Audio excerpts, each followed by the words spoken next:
Welcome to the Deep Dive. This is where we take the sources you send us, dive right in, and pull out the most interesting, the most important bits of information. It's all about getting you well-informed efficiently. Exactly. And today, we're heading back in time. Prohibition-era Chicago. We're looking specifically at the North Side Gang. Yeah, we've got sources covering, well, pretty much everything. Their history, what they did, who they fought with, the big names involved. The whole picture. From how they started to their pretty dramatic end. We'll get into the key players, the turf wars, everything. So our mission today is to really get under the skin of this gang, understand how they got so powerful, who the main figures really were, beyond the legends and, the impact they left on Chicago's underworld. Right, going beyond just the basic facts, finding those intriguing details, those connections. I'm really looking forward to this one. Chicago history, especially this era, is just fascinating. So where do we start? They didn't just appear out of nowhere when Prohibition kicked in, right? No, not at all. Like a lot of these Prohibition gangs, they grew out of earlier groups. Street gangs, really. For the North Siders, it was mainly the Market Street Gang. Market Street gang. Okay. What was their deal before alcohol became illegal? Oh, pretty standard stuff for the time. Pickpocketing, theft, and something called labor slugging over in the 42nd and 43rd wards. Labor slugging. And that's basically using violence in union disputes, right? Hired muscle. Exactly that. Intimidating strikers, messing with rival unions. But interestingly, they also got involved in the newspaper circulation wars. This was back in the early 1910s. Chicago Examiner versus the Chicago Tribune. Newspaper wars. That sounds wild. It was. And this was actually a key time for Dean O'Banion, who'd later lead the Northsiders. He ran with the younger crew, the Little Hellions, and started making contacts through that. Politicians, journalists even. Huh. So even as a kid, he was learning how to work the angles, build influence. Yeah, he seemed to get the importance of connections early on. And he wasn't just figuring it out alone. There was this guy, Charlie the Oxriser. The Ox. Great nickname. Right. He was a mentor figure, a skilled safecracker. He taught O'Banion and some of the others the tricks of that trade. Skills O'Banion would, well, adapt later for bootlegging. Okay, so the groundwork is laid. They've got skills, some connections. Then, boom, Prohibition hits. How did they jump on that so effectively? They moved fast. Yeah. Really fast. Yeah. They essentially took control of the existing breweries and distilleries located on the north side. It was huge. Gave him an immediate advantage, I bet, having the actual production facility. Massive advantage. Their main rivals, like the South Side Gang, they often had to deal in, lower quality stuff, what the sources call rot gut liquor and moonshine. Right, the bathtub gin image. Exactly. But the North Siders, they cornered the market on real beer and high-quality whiskey. It shows that even for gangsters, brand reputation, quality, it mattered. Quality control in the underworld. It's kind of darkly funny. So where was their base of operations early on? Initially, it was McGovern's Saloon and Cafe, North Clark Street. From there, they just exploded outwards. Took control of the working class areas in the 42nd and 43rd wards, plus a big chunk of downtown. Wow, that's quick expansion, covering a lot of ground. Yeah, Madison Street, north to the river, east all the way to the lake. It was a swift takeover. But it wasn't just bootlegging, right? They kept their hands in other pies. Oh yeah, bootlegging was the main cash cow, for sure. But they were still into burglary, illegal gambling, extortion, the usual suspects. And how did that compare to, say, the Chicago outfit? Yeah. Torrio and Capone's operation. Well, the sources suggest a slight difference in focus. The North Siders were maybe more into the direct criminal stuff, the robberies, the gambling. The outfit allegedly put more energy into political corruption, fixing elections, that kind of thing. So like different business models within the same industry almost. You see it that way, a kind of criminal ecosystem. And O'Banion himself, he was pretty savvy about public image, wasn't he? The Robin Hood thing? Yeah. That's what the sources describe. He had this whole publicity campaign, donating to orphanages, charities, helping out poor folks on the north side with food, maybe small loans. Trying to build some local support, make people look the other way. Probably a bit of both. Build goodwill, maybe seen less threatening to the average person. Yeah. It was strategic, blurring the lines. A gangster with a PR strategy. It's clever in a twisted way. But all this success, this expansion, it must have seriously annoyed the other players. Especially the South Side guys. Oh, absolutely. There was always bad blood there. The whole Irish versus Italian gang tension was simmering. But it really boiled over when O'Banion just refused, point blank, to sell any of his distillery interests to the Southsiders. Just said no to Torrio. Yep. That was a major slap in the face. And O'Banion didn't help things. He apparently loved insulting the Italians during peace meetings Torrio tried to set up. Not exactly Mr. Diplomacy. Not even close. And then, the sources say, he started hijacking Southside beer shipments. Secretly. And then selling the stolen beer back to them. Get out of here. Selling it back to them. That's the story. Talk about brazen. It just shows his level of arrogance, maybe. Or recklessness. No kidding. But it wasn't just the Italians they were ticking off, was it? They seemed pretty good at making enemies. True. They clashed with other groups, too. There's an incident mentioned from 1921. O'Banion supposedly shot a guy named Davy Yittles Miller. Miller was with Rajan's Colts. Why? What happened? Miller apparently insulted one of O'Banion's guys at the opera, of all places. So O'Banion shoots him. Shows you how volatile things were. Quick to violence. Okay, so they're robbing, bootlegging, picking fights. How on earth did they manage to get protection from the police? That seems incredible. It is, but it speaks volumes about Chicago back then. The corruption was deep. Each who O'Banion got arrested for burglary in 1922, their police connections held strong.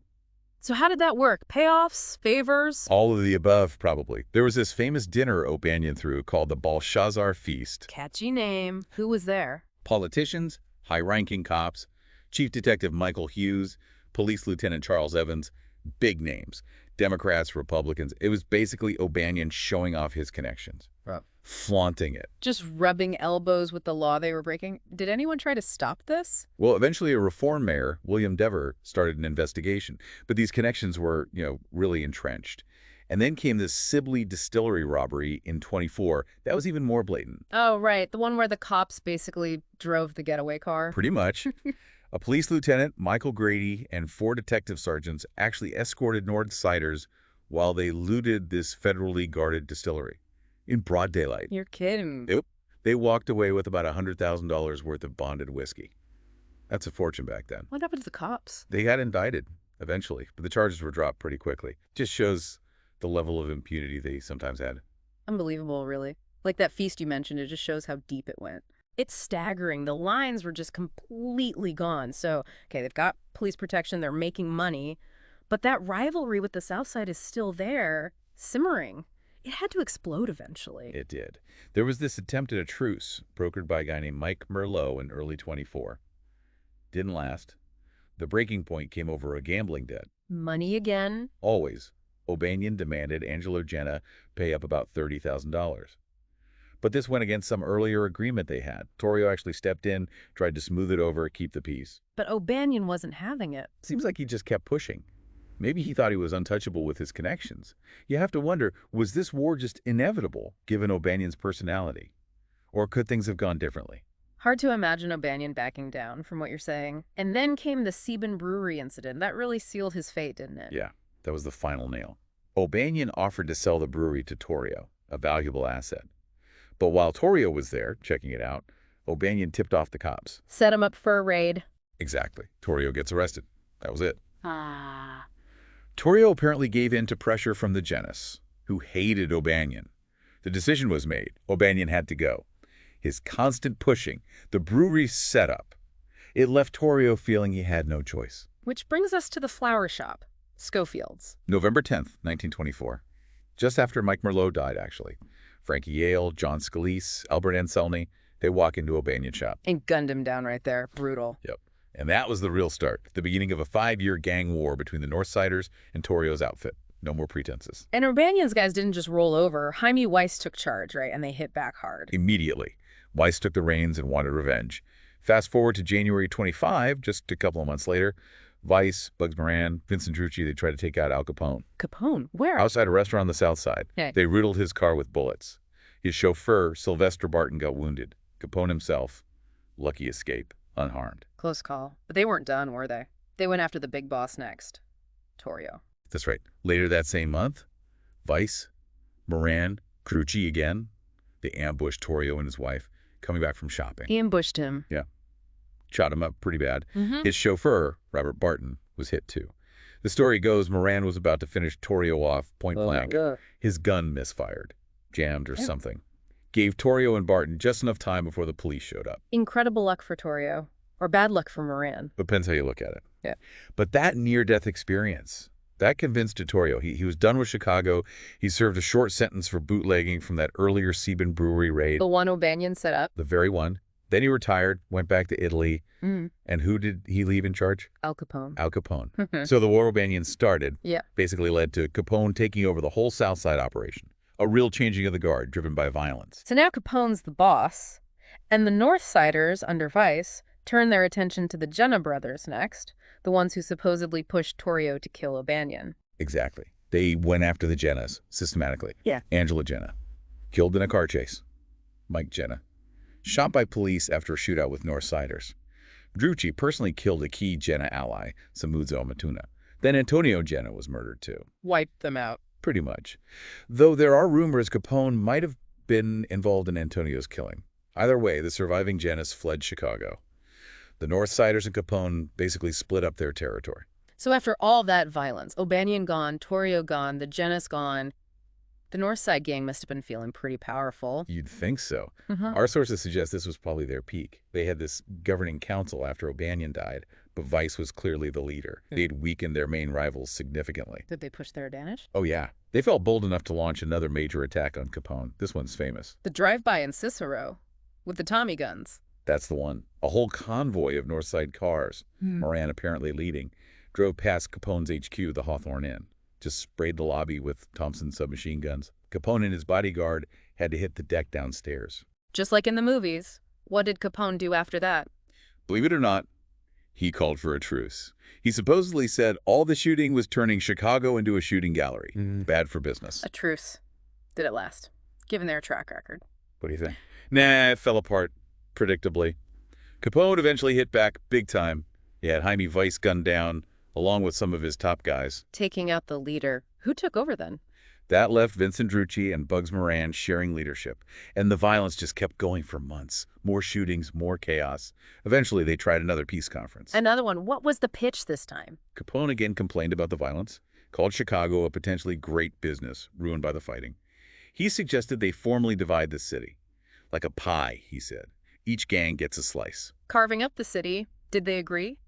They did, temporarily. But peace never lasted long. Soon after, Drucci got himself killed. Not in a shootout, but in a brawl with the police. Just like that. So what was it? Bugs Moran, sole boss of the North Side gang. And did things calm down between Moran and Capone then? Not for long. Moran started hijacking Capone's beer shipments again. Regularly. Back to the old tricks. How did Capone respond? Tit for tat. Capone's guys set fire to Moran's dog track. A few days later, Moran allegedly burns down Capone's dog track. Just escalating again. This constant back and forth, it feels like it's building towards something awful. It absolutely was. All this targeting of Capone's allies, his operations, first by Vice, then Drucci, now Moran. Capone had apparently had enough. It all set the stage for the most notorious event in Chicago gang history. The St. Valentine's Day Massacre, even the name sends a chill down your spine. It really does. February 14th, 1929. A date burned into history. It was the culmination of all that bad blood, all those attacks by the Northsiders. Ganone decided on a final, brutal response. Tell us what happened that morning. It's just horrific. 4 men walked into a garage on North Clark Street. SMC Cartage Garage, used by Moran's gang. 2 of the men were dressed as police officers. Dressed as cops. That's Yeah. chillingly clever. Yeah, it disarmed them completely. Inside were 7 men, 6 Northside gang members, plus an associate, a friend who was just there.